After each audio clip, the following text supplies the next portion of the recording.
చేసిన కుట్రలు ఇప్పుడు బహిర్గతం అవుతా ఉన్నాయి.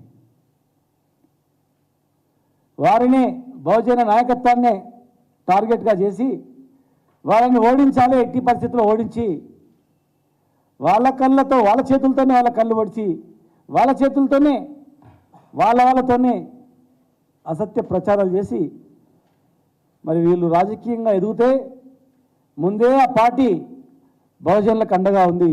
ఇలాంటి నాయకులు ఎదిగితే మా మనగడలు సాగవనేటువంటి కొంతమంది నాయకుల వల్ల కొంతమంది నాయకులు మూకుమ్మడిగా రాష్ట్రంలో ఒక వర్గం మూకుమ్మడిగా ఆలోచించి మరి గత ఎలక్షన్లో చేసినటువంటి కుట్రలు ఇప్పుడిప్పుడే బహిర్గతం అవుతా ఉన్నాయి. 3 నెలల్లో ఎంతమంది బహుజనుల మీద దాడులు జరుగుతూ ఉన్నాయి, బహుజన నాయకుల మీద దాడులు జరుగుతూ ఉన్నాయి. సోషల్ మీడియా ద్వారా, పోలీసుల ద్వారా, నాయకుల ద్వారా ఎన్నో రకాలుగా అవమానపరుస్తూ భయభ్రాంతులకు గురి చేస్తూ భయపెడుతూ ఈరోజు జరుగుతూ ఉంది.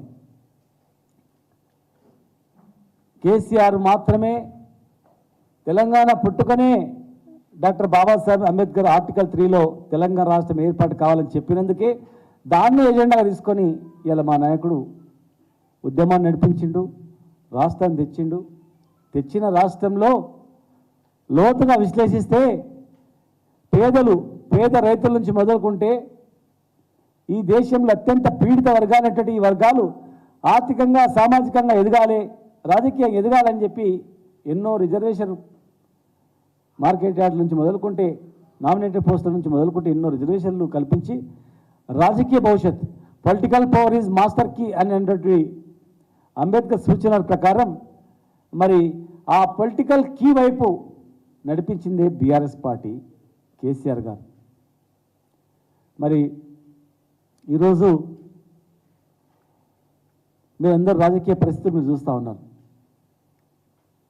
రాజకీయ నాయకుల పరిస్థితి మీరు చూస్తూ ఉన్నారు. మా పార్టీలో లబ్ధి పొందినటువంటి వాళ్ళ పరిస్థితి మీకు తెలుసు. మీడియాకు మిమ్మల్ని కన్నుగప్పి ఎవరేం చేయలేరు. వాస్తవాలు నిజమైనటువంటి మీడియా ప్రతినిధులకు తెలుసు. మేము మీడియా అని చెప్పుకునేటువంటి కొంతమంది సోషల్ మీడియాలో గురించి మాట్లాడరు, అందులో కూడా మంచి వాళ్ళు ఉన్నారు. సోషల్ మీడియాలో కూడా నీతి నిజాయితీతో జర్నలిజాన్ని నమ్ముకొని ఒక మంచి సందేశాన్ని ఇచ్చేటువంటి వాళ్ళు కూడా ఉన్నారు. కానీ కొంతమంది ఆ ముసుగులో చేరినటువంటి వాళ్ళు కూడా ఉన్నారు. దాన్ని ఛేదించేది మరి జర్నలిస్టులే. ఎందుకంటే నేను కూడా ఒక జర్నలిస్ట్గా పనిచేసిన, ఒక ఎడిటర్గా పనిచేసిన, ఒక పత్రికకు జర్నలిజం చదివిన ఉస్మానియాలో, ఒక జర్నలిజం విద్యార్థిగా, తెలంగాణ ఉద్యమ నాయకుడిగా, తెలంగాణ ఉద్యమ నాయకుడి కొడుకుగా, మరి ఎమ్మెల్యేగా, మంత్రిగా పనిచేసినటువంటి అనుభవం నేనుగా, అన్ని కులాలని పేద వర్గాలని నడిపేది కడుపులో పెట్టుకుంది కేసీఆర్ గారు ఒక్కటే. ఇలా పక్కన ఉన్నటువంటి మా ఈశ్వరన్న కానీ, మా పక్కన ఉన్నటువంటి మా యాదవన్న కానీ, మేము కానీ, ఇంకా ఎంతోమంది కానీ సిద్ధాంతాలకు కట్టుబడి పార్టీని నమ్ముకొని, నాయకుని నమ్ముకొని ఆనాడు ఉద్యమంలో మేము అడుగులు అడిగేసినాం. బెదిరింపులకు భయపడకుండా, ఆనాటి ఆంధ్ర నాయకత్వానికి బెదిరింపులకు భయపడకుండా కొట్లాడినాం. మరి ఈరోజు కూడా తెలంగాణ తెచ్చుకున్న తర్వాత కూడా ఆ రోజు ఎవరైతే అవమానాలు చేసిండ్రో, ఆ రోజు ఏదైతే మీద అసత్య ప్రచారం చేసిండ్రో, ఇంకా కొంతమంది అక్కడక్కడ అదే ముసుగులో ఉన్నటువంటి వాళ్ళు ఎన్ని రకాలుగా తెలంగాణ నాయకులను, తెలంగాణ నాయకత్వాన్ని, తెలంగాణ రాష్ట్రాన్ని విచ్ఛిన్నం చేయడానికి, ఎదుగుతున్నటువంటి తెలంగాణను ఓరవలేక దీన్ని చిన్నపిన్నం చేయడానికి ఎంతమంది ప్రయత్నం చేస్తున్నారో మీరుగా ఒకసారి ఆలోచన చేయాలని చెప్పి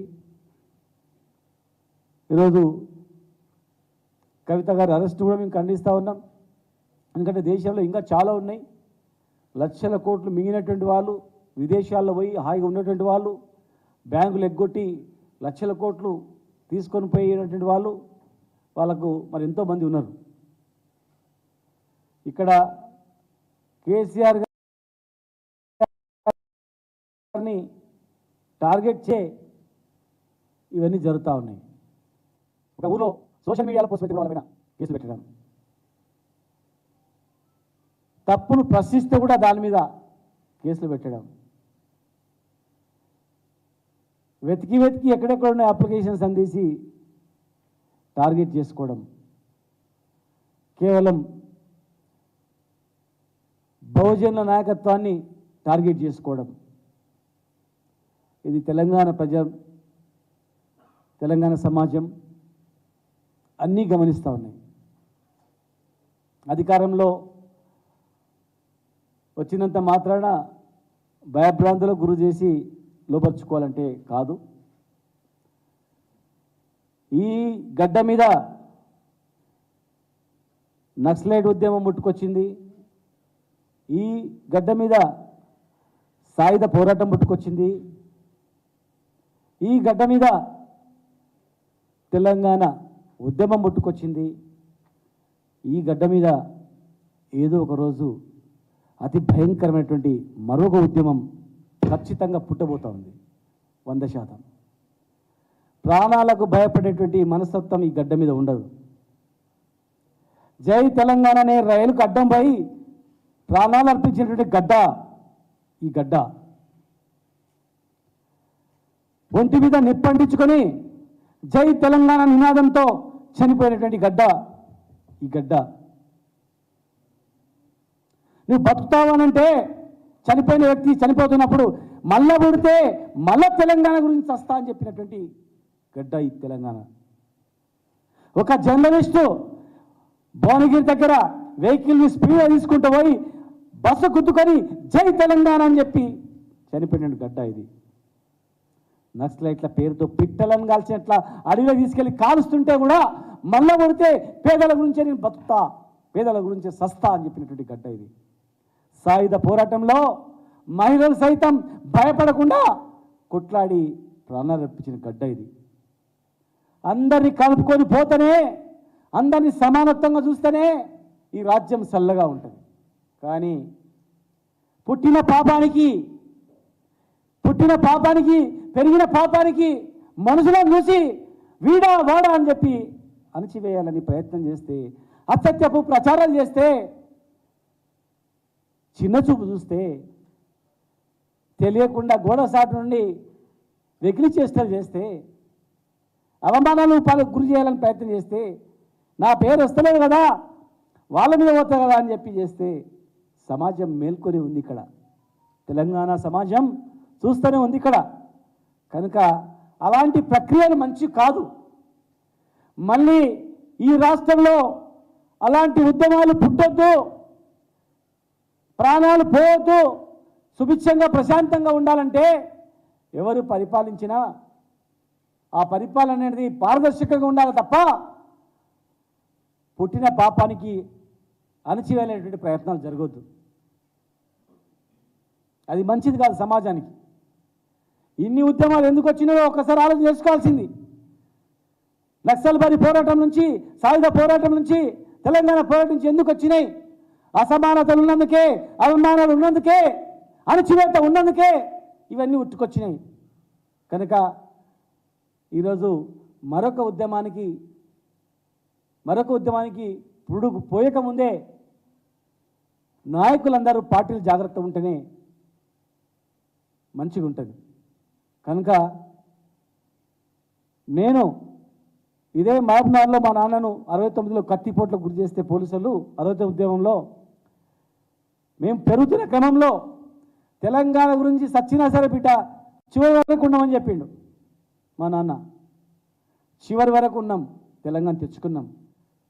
నాయకత్వం వహించిన మా నాయకుడు కేసీఆర్ గారు రమ్మంటే ఉద్యమాల్లోకి వచ్చినాం. కానీ ఎక్కడనో హైదరాబాద్లో విలాసవంతంగా ఉండాలంటే ఇక్కడ ఉండలే. నా జిల్లా రైతాంగం ఉన్న జిల్లా, పేద జిల్లా, వలసల జిల్లా, దీన్ని బాగు చేసుకోవాలని వచ్చినాం. 10 సంవత్సరాలు కన్న కష్టాలు పడ్డాం.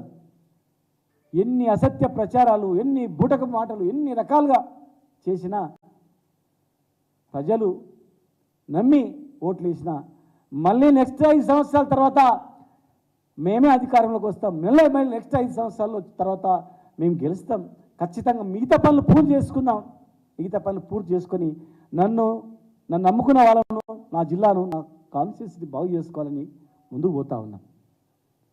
ఎన్ని బెదిరింపులు, ఎన్ని కేసులు, ఎన్ని ఇబ్బందులు, ఎన్ని అవమానాలు చేయాలని మీడియాలను అడ్డం పెట్టుకొని అవమానాలు చేయాలన్నా, కొంతమంది మీడియాను పెట్టుకొని తప్పు ప్రచారాలు చేయాలన్నా, అలాంటి వాళ్లకు ఏదో ఒక రోజు తప్పదు, పరాభవం తప్పదు. అలాంటి వ్యక్తులకు ఏదో ఒక రోజు తెలంగాణ ప్రజానీకం చీత్కారం తప్పదు. ఏదో రాబోయే మరో ఉద్యమంలో ఖచ్చితంగా మాడి మసైపోతారు అలాంటి వాళ్ళు తప్ప బయట మాత్రం పడరు. కనుక ఈరోజు మా పార్టీ పేదల పార్టీ, అన్ని కులాలను కలుపుకోే పార్టీ, ముఖ్యంగా ఈ ప్రాంతంలో పీడిత వర్గాలైనటువంటి బహుజనులు ఉన్నటువంటి రక్షణగా ఉన్నటువంటి వాళ్ళకు రక్షణ ఉన్నటువంటి పార్టీ బీఆర్ఎస్ అంటేనే బహుజన రాష్ట్ర సమితిగా, బహుజనులకు రాష్ట్ర అండగా, అన్ని వర్గాలను కలుపుకోే పార్టీగా ఉంటుందనే ఉద్దేశంతోనే ఈరోజు ప్రవీణ్ కుమార్ గారు రావడం జరిగింది. ఖచ్చితంగా 100 రోజుల పాలన అయింది. 100 రోజుల పాలన తర్వాత మరి చూస్తాం, మేము మంచి చేస్తే సరే, కానీ వ్యక్తులను, వ్యవస్థలను టార్గెట్ చేస్తే దాని గురించి కూడా మేము ఆలోచించుకోవాల్సిన పరిస్థితి వస్తుంది. గ్యారెంటీగా ప్రాణం ఉండేది ఒక రోజు, పుట్టిన ఒక రోజు ఉంటాం, స్వస్థం ఒక రోజు వస్తాం. కానీ ప్రతి మనిషికి ఒక చరిత్ర అనేది ఉండాలి, లక్ష్యం అనేది ఉండాలి. కనుక ముఖ్యంగా మా జిల్లా నాయకులకు, మా జిల్లా కార్యకర్తలకు తెలియజేస్తా ఉన్నాం, జిల్లాకు వచ్చింది, మహబూబ్నగర్ జిల్లాకు వచ్చింది జిల్లాను బాగు చేసుకోవడానికి, అన్ని వర్గాలను కలుపుకొని అందరినీ బాగు చేసుకోవడానికి, పేద రైతులను అండగా ఉండడానికి, పేద కులాలకు, పేద వర్గాలకు అండగా ఉండడానికి వచ్చినాం. తెలంగాణ తెచ్చుకున్నాం, తెచ్చిన నాయకుడు వెంబడి ఉన్నాం, తెచ్చిన నాయకుడు వెంబడి ఉంటాం. ఖచ్చితంగా మళ్ళీ మేము చేసిన కన్నా ఎక్కువ చేస్తారని ఓట్లు వేసిండ్రు. వాళ్ళు అన్ని హామీలు నెరవేర్చుకుంటే, అన్ని హామీలు నెరవేరిస్తే ఖచ్చితంగా ప్రజలు వాళ్ళు వెంబడి ఉంటారేమో. మరి నెరవేర్చకపోతే ఖచ్చితంగా ఆ పాలనకి ఈ పాలనకు బేరీజ్ చేసుకొని ప్రజలు మన వైపే ఉంటారు. కనుక ఓపిక పట్టండి, తొందరపడొద్దండి, తొందరపడి అబాస్పాలు కావద్దండి. ప్రజలు